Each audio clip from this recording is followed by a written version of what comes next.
ನಮಸ್ಕಾರ. ನೀವು ನೋಡ್ತಾ ಇದ್ದೀರಾ ನ್ಯೂಸ್ 8 ಡಿಜಿಟಲ್. ನಾನು ರಘುರಾಜ್.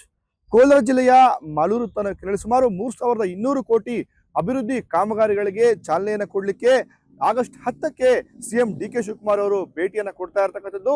ಈ ಒಂದು ಮಾಲೂರು ತಾಲೂಕಿನಲ್ಲಿ ಸಿಎಂ ಅವರು ಈ ಒಂದು ಕಾರ್ಯಕ್ರಮಗಳಿಗೆ ಉದ್ಘಾಟನೆ ಜೊತೆಗೆ ಶಂಕುಸ್ಥಾಪನೆ ಕಾರ್ಯಕ್ರಮವನ್ನ ಈ ಹಿಂದೆ ಕೂಡ ಆಯೋಜನೆ ಮಾಡಲಾಗಿದ್ದು, ಆದ್ರೆ ಕಾರಣಾಂತರಗಳಿಂದ 3 ಬಾರಿ ಈ ಒಂದು ಕಾರ್ಯಕ್ರಮ ಮುಂದೂಡಿಕೆ ಆಗಿತ್ತು. ಆದ್ರೆ ಇದೀಗ 4ನೇ ಬಾರಿಗೆ ಈ ಒಂದು ಕಾರ್ಯಕ್ರಮ ನಿಗದಿಯಾಗಿದೆ.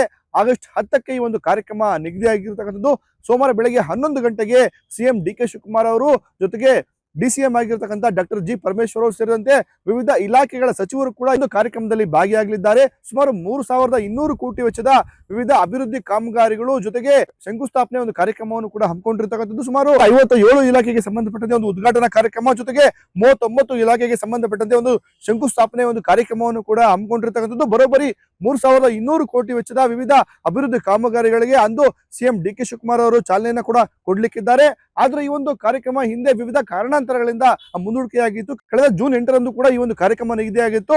ಏನು ಹಿಂದಿನ ಮುಖ್ಯಮಂತ್ರಿಗಳಾಗಿರ್ತಕ್ಕಂಥ ಸಿಎಂ ಸಿದ್ದರಾಮಯ್ಯ ಅವರು ಈ ಒಂದು ಕಾರ್ಯಕ್ರಮಕ್ಕೆ ಹಾಜರಾಗಬೇಕಾಗಿತ್ತು. ಆದ್ರೆ ಅಂದು ಕಾರಣಾಂತರಗಳಿಂದ ಮತ್ತೆ ಆ ಒಂದು ಕಾರ್ಯಕ್ರಮ ಮುಂದೂಡಿಕೆ ಮಾಡಿದ್ರು ಕೂಡ ಮತ್ತು ಅದೇ ಒಂದು ಜೂನ್ ತಿಂಗಳಲ್ಲಿ ಮತ್ತೊಮ್ಮೆ ಆ ಒಂದು ಕಾರ್ಯಕ್ರಮ ನಿಗದಿ ಮಾಡಲಾಗಿತ್ತು. ಆದ್ರೆ ಮತ್ತೆ ಒಂದು ಕಾರಣಾಂತರಗಳಿಂದ ಮಾಜಿ ಸಿಎಂ ಸಿದ್ದರಾಮಯ್ಯವರು ಕೂಡ ಆ ಒಂದು ಕಾರ್ಯಕ್ರಮದಲ್ಲಿ ಭಾಗಿಯಾಗಲಿಕ್ಕೆ ಸಾಧ್ಯ ಆಗಲಿಲ್ಲ. ಆದ್ರೆ ಮತ್ತೆ ಜುಲೈ 18ರಂದು ಈ ಒಂದು ಕಾರ್ಯಕ್ರಮವನ್ನ ನಿಗದಿ ಮಾಡಲಾಗಿತ್ತು.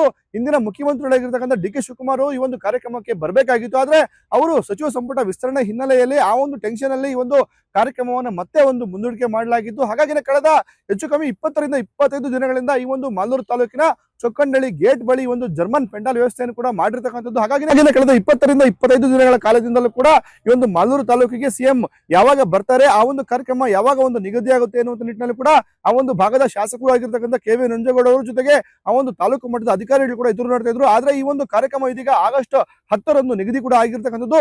ಈ ಬಗ್ಗೆ ಖುದ್ದು ಜಿಲ್ಲಾಧಿಕಾರಿಗಳು ಜೊತೆಗೆ ಶಾಸಕ ಕೆ.ವಿ. ನಂಜೇಗೌಡ ಅವರು ಈ ಒಂದು ಕಾರ್ಯಕ್ರಮದ ಸಮಾವೇಶದ ಒಂದು ಸ್ಥಳದಲ್ಲಿ ಪತ್ರಿಕಾಗೋಷ್ಠಿ ಕೂಡ ಮಾಡಿದ್ದಾರೆ. ಈ ಬಗ್ಗೆ ಮಾತಾಡಿರ್ತಕ್ಕಂಥ ಜಿಲ್ಲಾಧಿಕಾರಿ ಎಂ.ಆರ್. ರವಿಕುಮಾರ್ ಅವರು ಮಾಹಿತಿಯನ್ನು ಕೂಡ ಕೊಟ್ಟಿರ್ತಕ್ಕಂಥದ್ದು. ಅಂದು 3200 ಕೋಟಿ ವೆಚ್ಚದ ವಿವಿಧ ಕಾಮಗಾರಿಗಳಿಗೆ ಸಿಎಂ ಡಿ.ಕೆ. ಶಿವಕುಮಾರ್ ಅವರು ಚಾಲನೆಯನ್ನು ಕೂಡ ಕೊಡ್ಲಿಕ್ಕಿದ್ದಾರೆ ಅಂತಕ್ಕಂಥ ಒಂದು ಮಾತನ್ನು ಕೂಡ ಅವರು ಹೇಳಿರ್ತಕ್ಕಂಥದ್ದು. ಇನ್ನು ಈ ಒಂದು ಕಾರ್ಯಕ್ರಮಕ್ಕೆ ಬೃಹತ್ ಆಗಿರ್ತಕ್ಕಂಥ ಒಂದು ಜನರನ್ನ ಸೇರಿಸುವಂತ ನಿಟ್ಟಲ್ಲಿ ಕೂಡ ಈಗಾಗಲೇ ಶಾಸಕ ಕೆ.ವಿ. ನಂಜೇಗೌಡ ಅವರು ಮುಂದಾಗಿದ್ದಾರೆ. ಯಾಕಂತ ಹೇಳಿದ್ರೆ ಕಳೆದ 1 ತಿಂಗಳಿಂದ ಈ ಒಂದು ಕಾರ್ಯಕ್ರಮ ನಡೆಯುತ್ತೆ ಎನ್ನುವಂತ ನಿಟ್ಟಲ್ಲಿ ಅವರು ಕೂಡ ಕೆಲವು ಬಾರಿ ಪ್ರೆಸ್ ಮೀಟ್ ಅನ್ನು ಕೂಡ ಮಾಡಿ ಹೇಳಿದ್ರು. ಆದ್ರೆ ವಿವಿಧ ಕಾರಣಗಳಿಂದ ಈ ಒಂದು ಕಾರ್ಯಕ್ರಮ ಮುಂದೂಡಲ್ಪಟ್ಟಿತ್ತು. ಆದ್ರೆ ಈ ಒಂದು ಸಾಧನ ಸಂಭ್ರಮ ಒಂದು ಸಮಾವೇಶಕ್ಕೆ ಸುಮಾರು 28,000ಕ್ಕೂ ಹೆಚ್ಚಿನ ಸಂಖ್ಯೆಯಲ್ಲಿ ಒಂದು ಫಲಾನುಭವಿಗಳು ಕೂಡ ಸೇರ್ತಾ ಇದ್ದಾರೆ. ಅಲ್ಲಿ ಅವರಿಗೆ ಹಕ್ಕುಪತ್ರ ವಿತರಣೆ ಕಾರ್ಯಕ್ರಮವನ್ನು ಕೂಡ ಈ ಒಂದು ತಾಲೂಕು ಆಡಳಿತ ಹಮ್ಮಿಕೊಂಡಿರ್ತಕ್ಕಂಥದ್ದು. ಹಾಗಾಗಿ ಈ ಒಂದು ಕಾರ್ಯಕ್ರಮಕ್ಕೆ ಮಾಲೂರು ತಾಲೂಕಿನ ವಿವಿಧೆಡೆಯಿಂದ ಸುಮಾರು 50 ರಿಂದ 70,000 ಸಂಖ್ಯೆಯಲ್ಲಿ ಜನರನ್ನ ಸೇರಿಸಲಿಕ್ಕೆ ಶಾಸಕ ಕೆ.ವಿ. ನಂಜೇಗೌಡ ಅವರು ಕೂಡ ಈಗಾಗಲೇ ಸಜ್ಜಾಗಿರ್ತಕ್ಕಂಥದ್ದು. ಈ ನಿಟ್ಟಿನಲ್ಲಿ ಅವರು ಪಂಚಾಯಿತಿ ಮಟ್ಟದಲ್ಲಿ ಕೂಡ ಸಭೆಗಳನ್ನ ಮಾಡಿ ಆ ಒಂದು ಭಾಗದ ಕಾಂಗ್ರೆಸ್ ಮುಖಂಡರ ನೇತೃತ್ವದಲ್ಲಿ ಜನರನ್ನ ಸೇರಿಸುವಂತ ನಿಟ್ಟಿನಲ್ಲಿ ಕೂಡ ಮುಂದಾಗಿರ್ತಕ್ಕಂಥದ್ದು. ಇನ್ನು ಈ ಬಗ್ಗೆ ಮಾತನಾಡಿರ್ತಕ್ಕಂಥ ಶಾಸಕ ಕೆ.ವಿ. ನಂಜೇಗೌಡ ಅವರು ಕಳೆದ 3 ಬಾರಿ ಈ ಒಂದು ಕಾರ್ಯಕ್ರಮ ನಿಗದಿಯಾಗಿತ್ತು. ಆದ್ರೆ ಹಲವು ಕಾರಣಗಳಿಂದ ಕಾರ್ಯಕ್ರಮ ಮುಂದೂಡಿಕೆ ಆಗಿದ್ರು ಕೂಡ ಈ ಬಾರಿ ಆಗಸ್ಟ್ 10ರಂದು ಖಂಡಿತ ಸಿಎಂ ಆಗಿರ್ತಕ್ಕಂಥ ಡಿ.ಕೆ. ಶಿವಕುಮಾರ್ ಅವರು ಈ ಒಂದು ಕಾರ್ಯಕ್ರಮದಲ್ಲಿ ಭಾಗಿಯಾಗ್ತಾರೆ. ಜೊತೆಗೆ ಇದು ಮಾಲೂರು ತಾಲೂಕಿಗೆ ಸಂಬಂಧಪಟ್ಟಂತೆ ಒಂದು ಐತಿಹಾಸಿಕ ಕ್ಷಣ ಕೂಡ ಆಗುತ್ತೆ. ಯಾಕಂದ್ರೆ ಇಷ್ಟು ದೊಡ್ಡ ಮಟ್ಟದಲ್ಲಿ ಯಾರು ಕೂಡ ಅಭಿವೃದ್ಧಿ ಕಾಮಗಾರಿಗಳಿಗೆ ಮಾಲೂರು ತಾಲೂಕಿನಲ್ಲಿ ಹಿಂದೆ ಶಾಸಕರಾಗಿದ್ದವರು ಇಷ್ಟು ದೊಡ್ಡ ಮೊತ್ತದ ಒಂದು ಅಭಿವೃದ್ಧಿ ಕಾಮಗಾರಿಗಳಿಗೆ ಅನುದಾನ ತಂದಿರಲಿಲ್ಲ. ಈ ಒಂದು ಕಾರ್ಯಕ್ರಮ ಮಾಲೂರಿನ ಒಂದು ಇತಿಹಾಸ ಪುಟಗಳಲ್ಲಿ ಸೇರುತ್ತೆ ಎನ್ನುವಂತ ಒಂದು ಮಾತನ್ನು ಕೂಡ ಹೇಳಿರ್ತಕ್ಕಂಥದ್ದು. 10/8/2026 ಸೋಮವಾರದಂದು ಪ್ರವಾನಿತ ಮುಖ್ಯಮಂತ್ರಿಗಳಾದಂಥ ಸನ್ಮಾನ್ಯ ಶ್ರೀ ಡಿ.ಕೆ. ಶಿವಕುಮಾರ್ ಸಾಹೇಬರು ಮತ್ತು ನಮ್ಮ ರಾಜ್ಯದ ವಿವಿಧ ಇಲಾಖೆಯ ಹಿರಿಯ ಸಚಿವರು ಮತ್ತು ನಮ್ಮ ಜಿಲ್ಲೆಯ ಉಸ್ತುವಾರಿ ಸಚಿವರು, ಎಲ್ಲ ಶಾಸಕರುಗಳು, ವಿಧಾನ ಪರಿಷತ್ ಸದಸ್ಯರು, ಲೋಕಸಭಾ ಸದಸ್ಯರು ಹಾಗೂ ಸರ್ಕಾರದ ವಿವಿಧ ನಿಗಮ ಮಂಡಳಿ ಅಧ್ಯಕ್ಷರು, ಉಪಾಧ್ಯಕ್ಷರು, ಪದಾಧಿಕಾರಿಗಳು ಬರ್ತಕ್ಕಂಥ ಒಂದು ಈ ಕಾರ್ಯಕ್ರಮ ಕೋಲಾರ ಜಿಲ್ಲೆಯ ಮಾಲೂರು ತಾಲೂಕಿನಲ್ಲಿ ವಿವಿಧ ಇಲಾಖೆಗಳ ಅಡಿಯಲ್ಲಿ ಅನುಗೊಳ್ತಾ ಇರ್ತಕ್ಕಂಥ, ಅದರಲ್ಲಿ ಉದ್ಘಾಟನೆ ಇರ್ಬೋದು, ಶಂಕುಸ್ಥಾಪನೆ ಇರ್ಬೋದು, ಗುದ್ದಲಿ ಪೂಜೆ ಇರ್ಬೋದು, ವೈಯಕ್ತಿಕ ಫಲಾನುಭವಿಗಳಿಗೆ ನೀಡ್ತಕ್ಕಂಥ ಸವಲತ್ತುಗಳ ಹಿನ್ನೆಲೆಯಲ್ಲಿ ಗೌರವಾನ್ವಿತ ಮುಖ್ಯಮಂತ್ರಿಗಳು ಮಂತ್ರಿ ಪದವಿಯನ್ನು ಸ್ವೀಕರಿಸಿದ ಮೇಲೆ ಒಂದು ಬೃಹತ್ ಕಾಮಗಾರಿಗಳ ಉದ್ಘಾಟನೆ, ಶಂಕುಸ್ಥಾಪನೆ, ಗುದ್ದಲಿ ಪೂಜೆಗೆ ಬರ್ತಾ ಇರ್ತಕ್ಕಂಥದ್ದು. ಈಗಾಗಲೇ ಹಲವಾರು ಬಾರಿ ಮುಂದೂಡಿರ್ತಕ್ಕಂಥ ಕಾರ್ಯಕ್ರಮವನ್ನು ನಾವು ಸೋಮವಾರ ನೆರವೇರಿಸ್ತಾ ಇದ್ದೀರಿ. ಹಾಗಾಗಿ ಎಲ್ಲ ಪೂರ್ವ ಸಿದ್ಧತೆಗಳನ್ನು ನೀವು ಮಾಡ್ಕೊಳ್ಳಿ ಅಂತ ಹೇಳಿದರು. ಆ ಹಿನ್ನೆಲೆಯಲ್ಲಿ ಇವತ್ತು ಜಿಲ್ಲೆಯಲ್ಲಿ ಎಲ್ಲ ನಮ್ಮ ವಿವಿಧ ಇಲಾಖೆಯ ಹಿರಿಯ ಅಧಿಕಾರಿಗಳು, ಪೊಲೀಸ್ ಇಲಾಖೆ ಮತ್ತು ನಮ್ಮ ಜಿಲ್ಲಾ ಪಂಚಾಯತ್ ಇಲಾಖೆ ಒಳಗೊಂಡಂತೆ ಎಲ್ಲ ಇಲಾಖೆ ಹಿರಿಯ ಅಧಿಕಾರಿಗಳ ಒಂದು ಸಭೆಯನ್ನು ಮಾಡಿ ಆ ಸಭೆಯಲ್ಲಿ ಈ ಹಿಂದೆ ಏನು ನಿಗದಿಯಾಗಿರ್ತಕ್ಕಂಥ ಕಾರ್ಯಕ್ರಮಗಳು, ಫಲಾನುಭವಿಗಳು ಮತ್ತು ಮಾನ್ಯ ಮುಖ್ಯಮಂತ್ರಿಗಳ ಕಾರ್ಯಕ್ರಮದಲ್ಲಿ ಯಾವ್ಯಾವ ಕಾಮಗಾರಿಗಳನ್ನು ಉದ್ಘಾಟನೆ ಮಾಡಬೇಕು ಅಥವಾ ಶಂಕುಸ್ಥಾಪನೆ ಮಾಡಬೇಕು ಅಥವಾ ಲೋಕಾರ್ಪಣೆ ಮಾಡಬೇಕು ಅನ್ನೋದನ್ನು ಪಟ್ಟಿಯನ್ನು ಮಾಡಿಕೊಂಡು ಅಂತಿಮವಾಗಿ ಈ ಸ್ಥಳದಲ್ಲಿಯೇ ಎಲ್ಲಿ ಕಾರ್ಯಕ್ರಮ ನಡೆಯುತ್ತೋ ಆ ಸ್ಥಳದಲ್ಲಿಯೇ ಒಂದು ಸಭೆಯನ್ನು ಮಾಡಿ ಮಾಲೂರು ತಾಲೂಕಿಗೆ ಇತಿಹಾಸ ಪುಟಗಳಲ್ಲಿ ಉಳ್ಕೊಂಡಂಥ ಒಂದು ಅವಕಾಶ ಸಿಕ್ಕಿದ್ದು ಮುಂದೆ ಆಗಿರಲಿಲ್ಲ, ಇನ್ನು ಮುಂದೆ ಆಗ್ತವೋ ಇಲ್ಲೋ ಗೊತ್ತಿಲ್ಲ. ಸುಮಾರು 3200 ಕೋಟಿಯಷ್ಟು ಅವಕಾಶಗಳನ್ನು ಮಾಲೂರು ತಾಲೂಕಿಗೆ ತಗೊಂಡಿದ್ದು ನಮ್ಮ ಸರ್ಕಾರ ಬಂದ ಮೇಲೆ ಸಹಕಾರ ಕೊಟ್ಟಿದ್ದು ಕೂಡ. ಅದು 3.5 ಕಿಲೋಮೀಟ್ರು ಫ್ಲೈಓವರ್ ಆಗಿರ್ಬೋದು, ಸುಮಾರು 30 kilometre white topping, 4 line concrete ರಸ್ತೆ 4 ಲೈನ್ 30 ಕಿಲೋಮೀಟ್ರು ಕೊಟ್ಟಂಥವ್ದಿರ್ಬೋದು, ವಿಶೇಷವಾಗಿ ಬಸ್ ಸ್ಟ್ಯಾಂಡ್ ಮಾಡೋಂಥವ್ದಿರ್ಬೋದು, ಮತ್ತು ಹಾಸ್ಪಿಟಲ್ ಮಾಡೋಂಥವ್ದಿರ್ಬೋದು, ಮತ್ತು ಮಾಲೂರು ಕೆರೆಯನ್ನು ಸುಮಾರು 45 ಕೋಟಿಯಲ್ಲಿ ಒಳ್ಳೆಯ ಒಂದು ವಾಕಿಂಗ್ ಪಾತು ಮತ್ತು ಮಾಲೂರು ಕೆರೆ ಡೆವಲಪ್ ಮಾಡೋಂಥವ್ದಿರ್ಬೋದು. ಸುಮಾರು ಮಾಲೂರು ತಾಲೂಕಲ್ಲಿ ಎಷ್ಟು ಕೆಟ್ಟ ರಸ್ತೆಗಳಿತ್ತು ಆ ರಸ್ತೆಗಳೆಲ್ಲ ಮಾಡಿಸೋಂಥದ್ದು.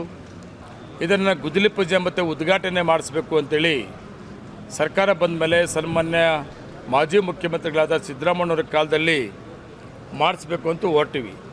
2 ದಿನಾಂಕಗಳನ್ನು ಕೂಡ ಫಿಕ್ಸ್ ಆಗಿ ಮತ್ತು ಕಾರಣಾಂತರ ಮುಂದೆ ಹೊರಟೋಯಿತು.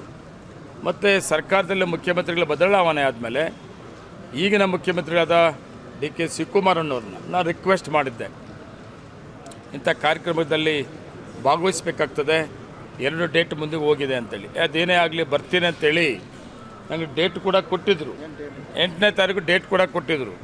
ಆ ಡೇಟ್ ಪ್ರಕಾರ ಎಲ್ಲ ಸಿದ್ಧತೆಯನ್ನು ಜಿಲ್ಲಾ ಆಡಳಿತ ಮತ್ತು ತಾಲೂಕಿನ ಆಡಳಿತ ಮತ್ತು ನಮ್ಮ ತಾಲೂಕಿನ ಎಲ್ಲ ಸಾರ್ವಜನಿಕರು ತುಂಬ ಚೆನ್ನಾಗಿ ಮಾಡಿದರು. ಮತ್ತು ನಿನ್ನೆ ಮುಖ್ಯಮಂತ್ರಿಗಳನ್ನು ನಾನು ರಿಕ್ವೆಸ್ಟ್ ಮಾಡಿದಾಗ ಮುಖ್ಯಮಂತ್ರಿಗಳು ಇಲ್ಲ ಸುಮಾರು ಡೇಟ್ಗಳು ಮುಂದಕ್ಕೆ ಹೋಗಿದೆ, ಯಾವುದೇ ಕಾರಣಕ್ಕೂ ಈ ಕಾರ್ಯಕ್ರಮ ನಿಲ್ಲಿಸೋದು ಬೇಡ ಅಂತೇಳಿ ತಕ್ಷಣ ಜಿಲ್ಲಾ ಅಧಿಕಾರಿಗಳಿಗೆ ಮೆಸೇಜನ್ನು ಕೊಟ್ಟು ಸೋಮವಾರ 11 ಗಂಟೆಗೆ ಮಾಲೂರು ಕಾರ್ಯಕ್ರಮದಲ್ಲಿ ಭಾಗವಹಿಸ್ತೀನಿ. ಈ ಕಾರ್ಯಕ್ರಮ 3 ಡೇಟ್ ಮುಂದಕ್ಕೆ ಹೋಗಿದೆ. ಎಲ್ಲರಿಗೂ ಅನುಮಾನ ಬಂದ್ಬಿಟ್ಟದೆ, ಏನಪ್ಪ ಟೆಂಟ್ ಬೆಂಗಳೂರು ರೋಡಲ್ಲಿ ಹೋಗ್ಬೇಕಾದ್ರೆ ಟೆಂಟ್ ನೋಡ್ಕೊಂಡು ಹೋಗ್ತಾ ಇದ್ವಿ, ಕಾರಣ ಏನೋ ಯಾಕೋ ಮುಖ್ಯಮಂತ್ರಿಗಳು ಬರಲಿಲ್ಲಲ್ಲ ಅನ್ನೋದು ಒಂದು ತುಂಬ ಬೇಜಾರು ಇತ್ತು, ಕನ್ಫ್ಯೂಸಲ್ಲಿ ಕೂಡ ಇತ್ತು ನಮ್ಮ ತಾಲೂಕಿನ ಜನತೆ. ಆದರೆ ಯಾವುದೇ ಕಾರಣಕ್ಕೂ ಕೂಡ ಸೋಮವಾರ ಕೊಟ್ಟಿರೋಂಥ ಕಾರ್ಯಕ್ರಮ ಮತ್ತೆ ಮುಂದಕ್ಕೆ ಹೋಗೋದಿಲ್ಲ. 3 ಕಾರ್ಯಕ್ರಮ ಮುಂದಕ್ಕೆ ಹೋಗಿದೆ, ಸೋಮವಾರ ಕೊಟ್ಟಿರೋಂಥ ಕಾರ್ಯಕ್ರಮ ಮುಂದಕ್ಕೆ ಹೋಗೋದಿಲ್ಲ. ಒಟ್ಟಾರೆಯಾಗಿ ರಾಜ್ಯದಲ್ಲಿ ಕಾಂಗ್ರೆಸ್ ಸರ್ಕಾರ ಅಧಿಕಾರಕ್ಕೆ ಬಂದು 3 ವರ್ಷಗಳಾದ್ರೂ ಕೂಡ ಒಮ್ಮೆ ಕೂಡ ಮುಖ್ಯಮಂತ್ರಿಗಳು ಕೋಲಾರ ಜಿಲ್ಲೆಗೆ ಭೇಟಿಯನ್ನು ಕೊಟ್ಟಿಲ್ಲ ಎನ್ನುವಂತ ಒಂದು ಕೊರಗಿದೆ. ಆದ್ರೆ ಜೂನ್ 8ರಂದು ಅಂದು ಸಿಎಂ ಆಗಿದ್ದಂತಹ ಸಿದ್ದರಾಮಯ್ಯನವರು ಭೇಟಿ ಕೊಡಬೇಕಾಗಿತ್ತು. ಆದ್ರೆ ನಾನಾ ಕಾರಣಗಳಿಂದ 3 ಬಾರಿ ಈ ಒಂದು ಮಾಲೂರಿಗೆ ಸಿಎಂ ಭೇಟಿ ಕಾರ್ಯಕ್ರಮ ಮುಂದೂಡಲ್ಪಟ್ಟಿತ್ತು. ಆದ್ರೆ ಇದೀಗ ಆಗಸ್ಟ್ 10ರಂದು ಖಂಡಿತ DK ಶಿವಕುಮಾರ್ ಅವರು ಒಂದು ಸಾಧನಾ ಸಂಭ್ರಮ ಕಾರ್ಯಕ್ರಮದಲ್ಲಿ ಭಾಗಿಯಾಗ್ತಾರೆ ಎನ್ನುವಂತ ಮಾಹಿತಿಯನ್ನು ಇದೀಗ ಜಿಲ್ಲಾಡಳಿತ ಜೊತೆಗೆ ಮಾಲೂರು ಶಾಸಕರು ಕೊಟ್ಟಿರ್ತಕ್ಕಂಥದ್ದು. ರಘುರಾಜ್, ನ್ಯೂಸ್ 18 ಕೋಲಾರ. ನಿರ್ಭೀತ, ನಿಷ್ಪಕ್ಷಪಾತ, ವಿಶ್ವಾಸಾರ್ಹ ಸುದ್ದಿಗಳಿಗೆ ಮತ್ತೊಂದು ಹೆಸರಾಗಿರುವಂತ ನ್ಯೂಸ್ 18 ಕನ್ನಡ ಈಗ ಆಪ್ನಲ್ಲೂ ಲಭ್ಯವಿದೆ. ದಯವಿಟ್ಟು ಇಲ್ಲಿರುವಂತ QR ಕೋಡ್ ಸ್ಕ್ಯಾನ್ ಮಾಡಿಕೊಂಡು ಆಪ್ ಡೌನ್ಲೋಡ್ ಮಾಡೋದಕ್ಕೆ ಮರಿಬೇಡಿ. ನಿಮ್ಮ ಬೆಂಬಲ ಹೀಗೆ ಸದಾ ನಮ್ಮೊಂದಿಗಿರಲಿ. ಧನ್ಯವಾದ.